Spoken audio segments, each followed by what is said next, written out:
Bună, gemeni! Bine ai venit și mă bucur să te am aici alături de mine. Pentru astăzi m-am gândit să explorăm energia persoanei care vine înspre tine în următoarea perioadă, în următoarele 7-8 zile. Bineînțeles, voi folosi atât oracolele cât și tarotul și mi-am pregătit și o cafeluță aici alături de mine. Sper că la tine totul este bine. Pentru tine, gemeni, m-am gândit să folosim pentru început, și nu doar pentru tine, și pentru celelalte semne zodiacale, dar m-am gândit să folosim pentru început oracolul Cosmic Insight, să vedem un mesaj din partea Universului pentru tine, poate din partea acestei persoane pentru tine. Vedem ce iese, ok?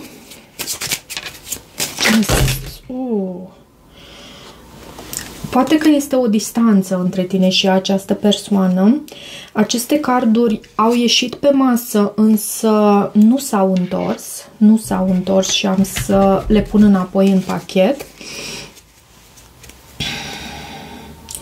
Da, poate că există o anumită distanță, fie în planul fizic, fie în plan emoțional.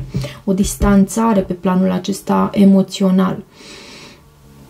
De asemenea, văd faptul că o persoană care nu mai este aici prin preajmă, care nu mai este aici pe pământ, îți este gardian, o persoană pe care tu poate ai pierdut-o undeva în trecutul tău și te protejează, această persoană te protejează și e minunat lucrul acesta, faptul că avem parte de protecție.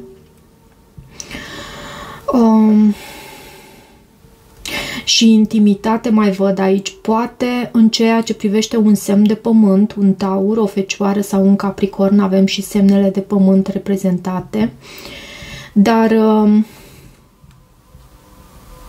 e o persoană care te protejează și e o persoană care se pare că nu este pe acest tărâm al nostru, nu mai e aici pe pământ. Ok. Hai să vedem tarotul ce are să îți transmită.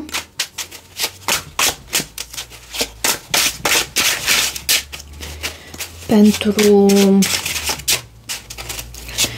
gemeni, te rog, Spirit, să mă ajuți. Vreau să menționez de asemenea că folosesc și cărți în poziția lor inversă și imediat îți voi arăta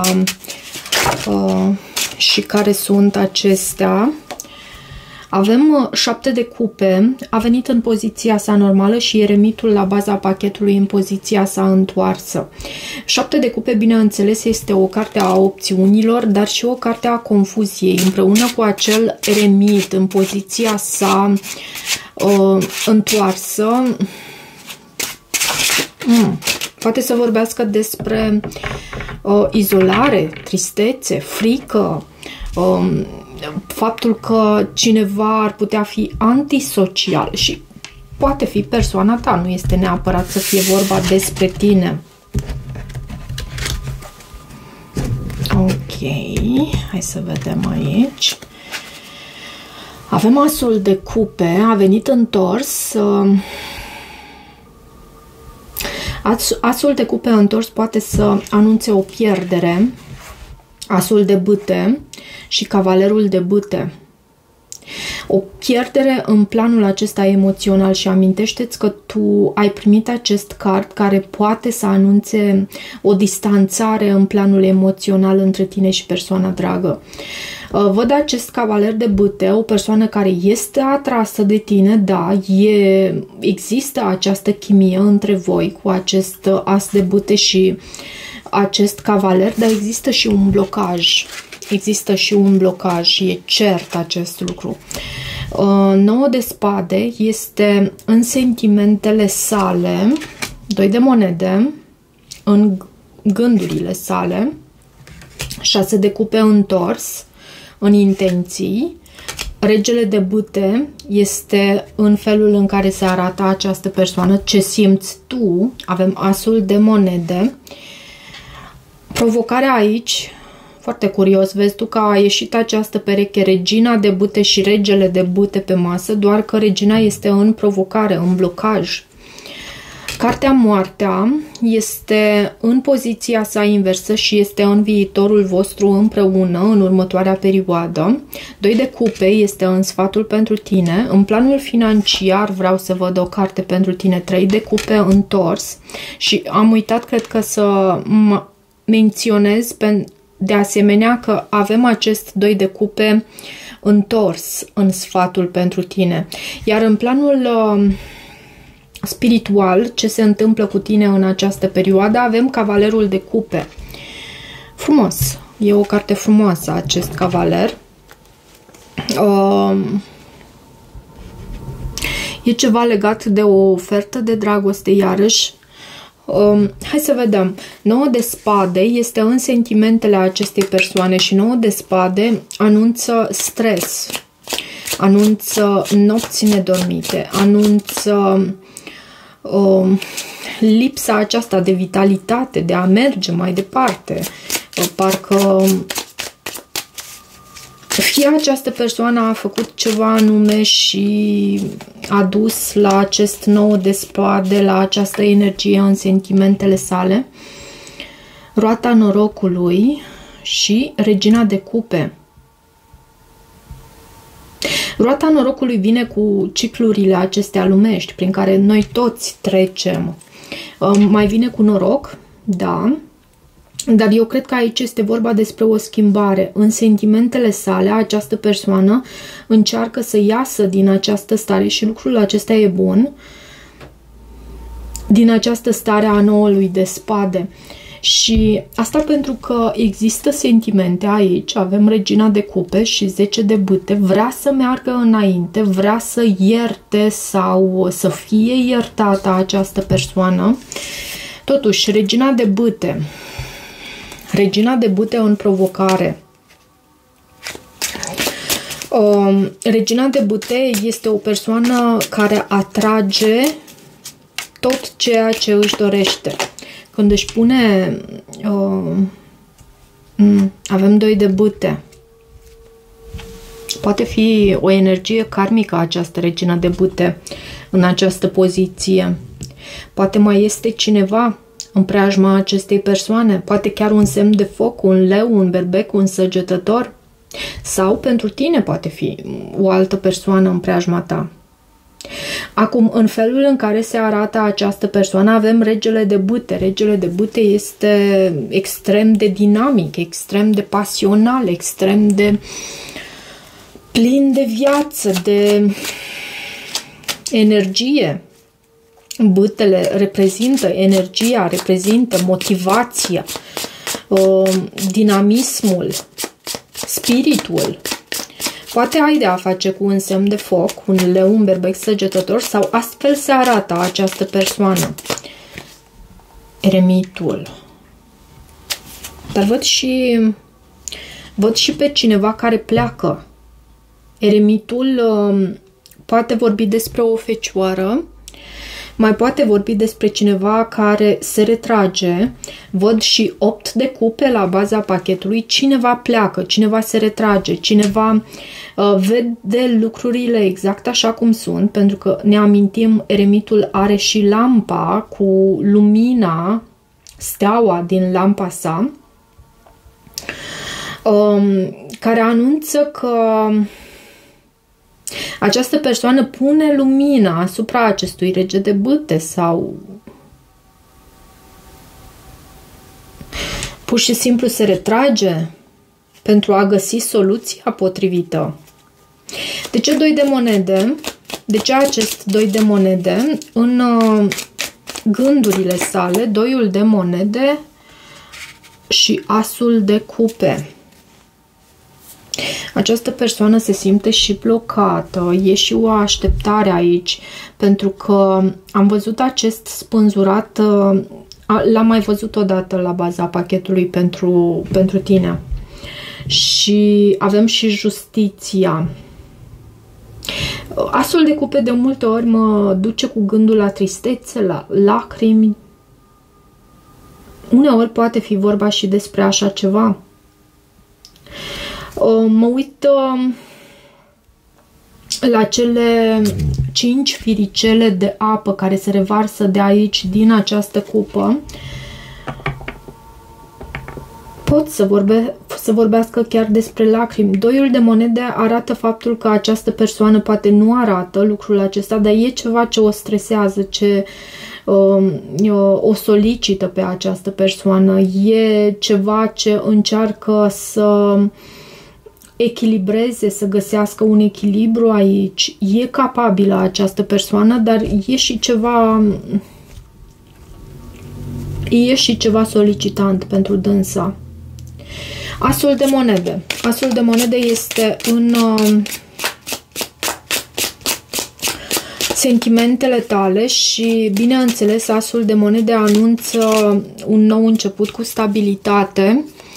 Este o carte a prosperității, a abundenței, poate să vorbească despre o oportunitate, e în sentimentele tale pentru tine. Mai poate să vorbească și despre ambiție, să știi. Hierofantul. Tu îți dorești un angajament serios cu această persoană și o prețuiești. Uite, văd foarte mult. Hierofantul poate să reprezinte angajament serios, poate să reprezintă un angajament tradițional, exact așa cum lumea este obișnuită. E și ceva legat de planul acesta material, poate cunoște această persoană de la muncă, pentru că avem toate 3 cărțile reprezentative pentru semnele de pământ. Pajul de monede și hierofantul și asul de monede. Tu îți dorești comunicare, ceva pe tine te bucură, aș putea să spun, te împlinește, văd 10 de cupe aici.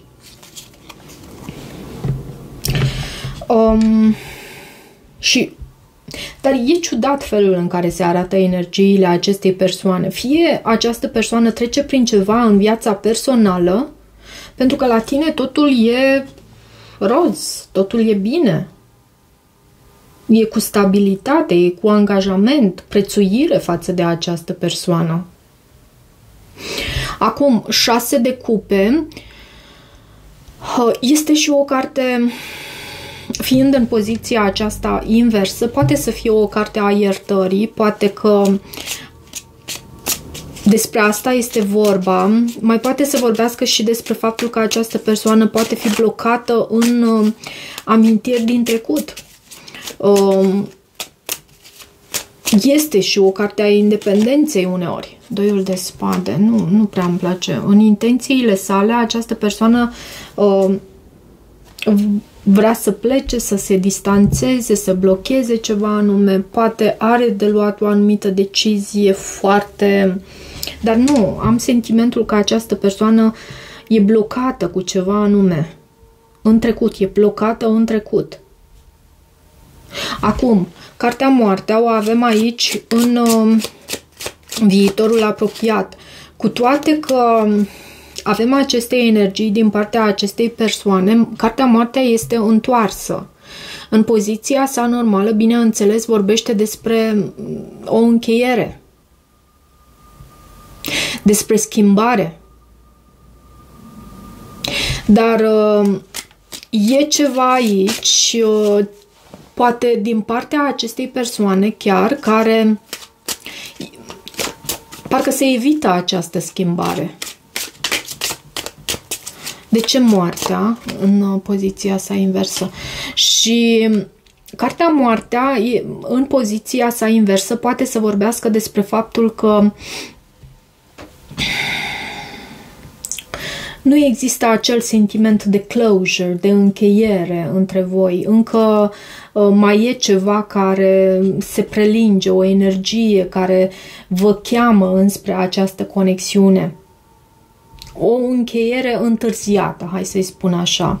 Văd că vă urmăriți de asemenea pe rețelele de socializare. Poți să ai de a face cu un scorpion sau mai văd aici săgetător. Sfatul pentru tine este doiul de cupe întors. Întors poate să vorbească chiar despre o separare. Există o lipsă de armonie aici între tine și această persoană. De ce 2 de cupe întors și 3 de bâte? Despre a întoarce spatele. Da, despre a pune punct aici. 10 de spade. 3 de cupe este și acesta întors. Poate să vorbească, e în planul financiar și poate să vorbească despre anumite adicții, în planul acesta financiar, aplicându-se această idee, ar putea fi vorba despre anumite cheltuieli, poate cu prietenii, cu petrecerile, cheltuieli care nu sunt binevenite în această perioadă pentru tine. Cavalerul de monede.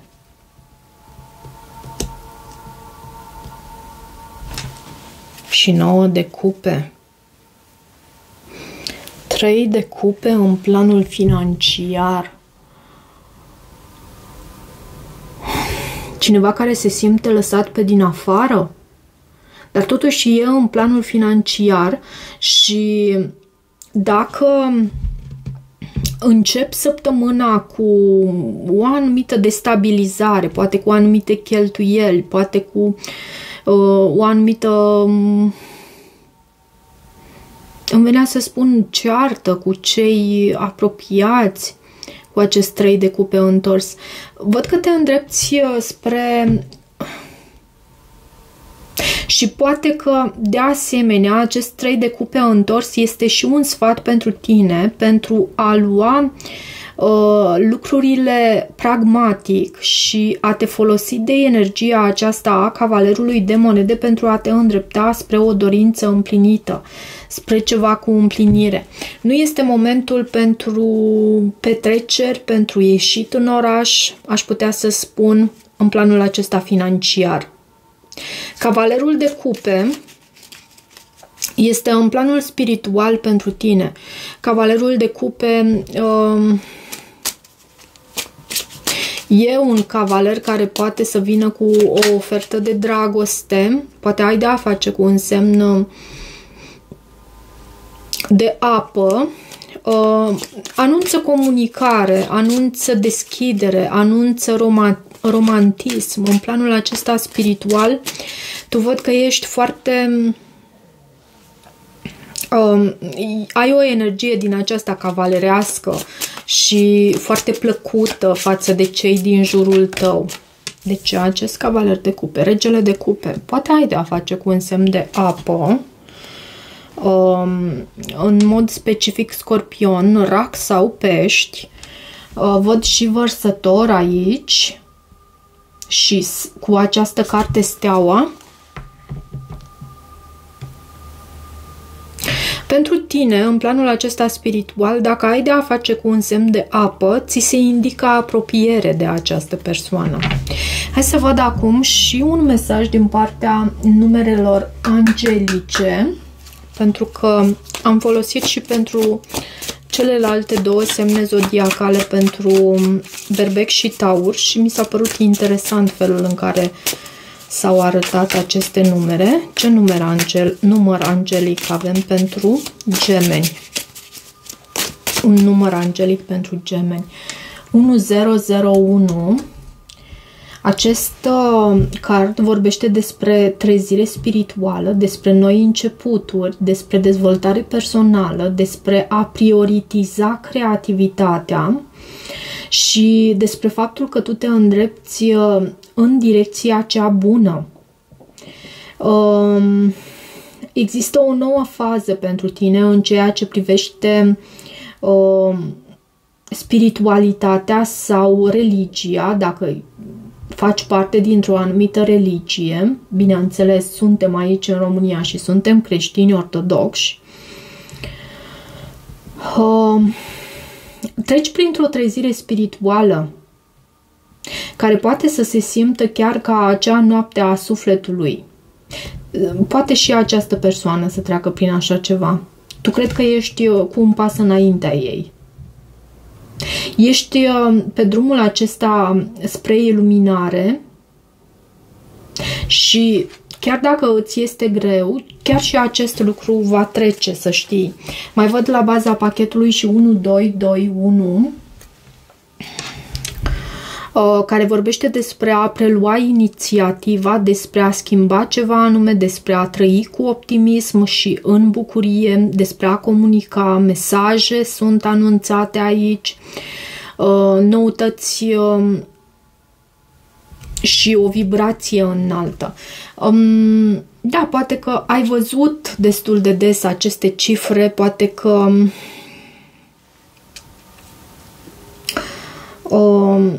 aceste cifre vin aici, poate nu le-ai văzut până acum, însă vin aici să îți atragă atenția în legătură cu trezirea ta spirituală. Poate treci printr-o nouă trezire spirituală sau e prima ta trezire spirituală, pentru că am avut aici Hierofantul la tine. Ok, cam atât pentru această citire, dragă gemeni. Dacă rezonezi cu acest mesaj, nu uita să te abonezi canalului, să mai treci pe aici, să îmi lași o apreciere și un feedback al tău, bineînțeles. Eu îți mulțumesc și toate bune!